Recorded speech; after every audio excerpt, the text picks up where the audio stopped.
Wikipedia, Jimmy Wales, y aquí le presento la entrevista que tuve la oportunidad de hacerle. Da mucho gusto que está con nosotros Jimmy Wales, el fundador de la Wikipedia y además de un nuevo lanzamiento que está haciendo en español. Jimmy, thank you very much for being with us. Thank you for having me. Please, how do you explain Wikitribune? How could you explain it to the Spanish-speaking people? Of course, my work with Wikipedia has proven to be very successful, and everyone's using Wikipedia. And the idea is to bring some of the ideas from Wikipedia to the world of journalism, but in a hybrid model where we will have paid professional journalists working alongside the community members to work together collaboratively to improve the news. Why you choose Spanish? Well, why Wikitribune chooses Spanish besides English to launch the platform in another language? Yeah, well, there are a few reasons. We have a fantastic partner in Mexico, Empower Media, and they are helping us with the launch, and that's really good. Spanish, of course, is a very large global language, much like English, and so therefore you get a lot of diversity. And then also I'm convinced there's a real need for it in the Spanish market. There's a lot of misinformation and fake news and things like that, and having more tools to fight that is something that I think people are looking for. What would you say is the main engine of the fake news? Because right now we're seeing it's all over the news. Obviously, we're looking at Mark Zuckerberg and the role that it played, the fake news, in many electoral process. We are going to have an election here in Mexico. What would you say is the engine of the fake news? Well, I think it's a few different things. The true fake news that's being churned out may not even have a political agenda. It's just clickbait headlines, and it's really the worst extension of what has happened to online news, where everyone is forced to chase to the bottom for the advertising dollars. But also we believe there are propaganda reasons, that people are really using it to undermine public confidence in institutions, public confidence in traditional journalism. For me, I think it's a serious problem. And how has been the experience of Wikitribune since April last year when it was launched? What has been the results and the impact? Yeah, so what we've seen, last April we did a crowdfunding campaign in the English language market to see if we could get enough supporters to be able to launch. That was very successful. And then in late October we started publishing and involving the community members. So we're publishing news stories every day. We've got community members who are working together online to improve the news or do their own original reporting. It's going well. I mean, we still consider it a pilot project. We're experimenting every day, and I'm excited to be opening in another market. Yeah, because I was looking at the news. What will be the consumer experience for the people in the Spanish-speaking market that consume Wikitribune? I mean, very much like a traditional news site. You go and you can read the latest news headlines. But we try to focus more on being very, very neutral, more on bringing long-form stories, really trying to be thoughtful about the news. One of the things I talk about is slow news, slow journalism. In other words, there are many places who are doing a good job, major news services, of telling you what crazy thing did Donald Trump tweet this morning or whatever. We want to be more reflective and really more analytical. What will be the role of the people that collaborate, journalists and non-journalists? Yeah, so we want people to come and help with writing news stories the same way people write at Wikipedia. We want people to work with the journalists to do background research. I mean, one way of thinking about it is the community members who want to work on something have journalists who work for them. The journalists can go out and do the interview to complete some story or a concept that the community's done a huge amount of desk research on. So we're feeling our way forwards. I think there are many different ways of collaborating, with having full-time professional staff, but also the flexibility and the passion and enthusiasm of the community. So what is your opinion about the media landscape in Spanish? Have you seen it a little bit? A little bit. I mean, I think one of the things we see that is very global is that news media, particularly print news media, has been under incredible financial pressure over the past several years. And this has led to a decline in quality, not because of the journalists, but because there aren't enough journalists working. And the same thing, is happening in the Spanish market, both in Latin America and in Spain and US, everywhere. And so I think that's crucially important. And the great thing is, of course, there's still great institutions of journalism out there fighting the good fight, and we hope to see more of that. There is a lot of controversy in terms of the paywall. Have a paywall or not? You have a hybrid model. Well, Wikitribune. What is your position in terms of the paywall? Because many media is thinking about it.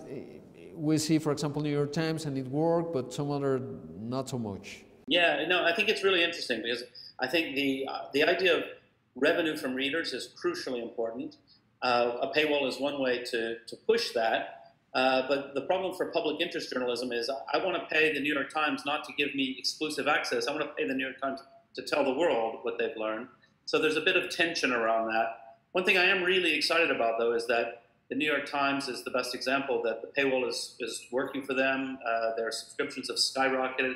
And of course, they have a very clever soft paywall. You can read quite a lot of the New York Times before they ask for the money. And I think that's a wise approach. Now, there is another problem in the traditional media, and is the cost structure. For example, we have seen that there are not so many correspondents in the Spanish market. So will this kind of platform can help in terms of that, in have a local correspondent, citizen correspondent, curated by a journalist? Yeah, exactly. I mean, I think there's a real opportunity here to build local journalistic capacity, to hire journalists in different markets, to really try to do something different. And I don't promise that it will work. I'm an unusual entrepreneur in this way. I think we should try. It seems interesting, and I think I see a way to do something fun and interesting, and I hope a lot of people will like to join me with that. Now, do you think that the landscape, the media landscape, have changed in terms of the fake news agenda? Because now we're more conscious about it. Maybe in 2016, not so much. Where do you see it evolving, this discussion, and where do you see it going? Yeah, I mean, I think really there has been a real change, and I think that the rise in subscriptions to traditional newspapers is not just about finally figuring out how to exactly manage a paywall. It's really that the consumers have come to understand that if you're not paying for news, it may not be in your interest. That, in fact, all the random things floating around the internet may have an agenda that's different from telling you the truth. And I think that's important that consumers turn their thinking, because then we begin to really be able to fight the problem in a more grassroots way. Now, how do you see the Wikitribune in the far future? In the far future, in these times, is 5 years from now, not so much. But how do you see it? Well, I mean, I think what we're really looking at is we'll be launching in more languages. But what I'm also really interested in is trying some local pilot projects where we have a very specific, Wikitribune for Chicago or Mexico City, or one locality really focused on local journalism. I want to try that because I think that's one of the areas that community really does matter in a very fundamental way. But I always say I'm a carpenter, not an architect. So I'll just start building, and we'll see where it takes us.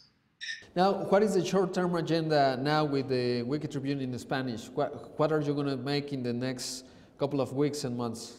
Yeah, so we're just launching the crowdfunding campaign to launch in the Spanish language market, and in about 6 months' time, more or less, we're going to launch the Spanish edition. So for those 6 months, we'll be building the site, but also hiring the journalism team, and we'll be launching. Starting small, as always, and inviting community members to come and join us, and we'll start building that community start being a news site.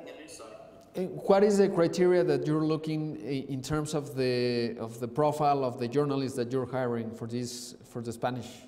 Well, one of our core values is to be very neutral, high quality. Our business model, which involves getting people to voluntarily give us money rather than advertising, means we need the journalist to write something that people say, okay, wow, that's different. I learned something today. I didn't know that, rather than a clickbait headline and a fast copy. So it's more slow journalism, more thoughtful. So we in terms of experience levels, we're looking for a mix. We like to have a mix of young journalists just starting in their career, but also more senior journalists to give guidance. In a way, I guess we're quite old-fashioned about how we think about that. And last, how do you see the media landscape in the future? Because we're seeing like the big media companies are going a little bit down, and the social media has played an important role, and maybe it doesn't matter that much if it's Washington Post, New York Times. If you're seeing the news on your feed, in Twitter or whatever, that's the way it's working. How do you see the media in the future in terms of having these big companies or not, and just organic information? Yeah, I mean, I think it's really hard to say. I mean, I think that things are changing so quickly. I think that consumers are starting to remember and realize that those big brands, the ones that they've known for years and trusted, are important. Because if you see something that looks like it's from a news site but it's fake, maybe you should remember, okay, maybe I remember the famous newspaper is the one I should listen to. Exactly, because I was thinking on terms of the Wikipedia, the Encyclopedia Britannica, they never thought that some project which is crowd feed, it was going to work, and now we have seen the results. Yeah, exactly, so we'll see. Yeah, Jimmy, thank you very much for having this interview with us. Thank you. Very good, thank you. Thank you. Okay, great. Bye. Bueno, pues ahí la entrevista que le hice a Jimmy Wales, el fundador de la Wikipedia, que está presentando hoy a nivel mundial Wikitribune en español. Es la primera vez, más allá del inglés, que se lanza esta plataforma, que en escenarios de, como ya lo veíamos en la entrevista, de noticias falsas, pues se vuelve muy relevante.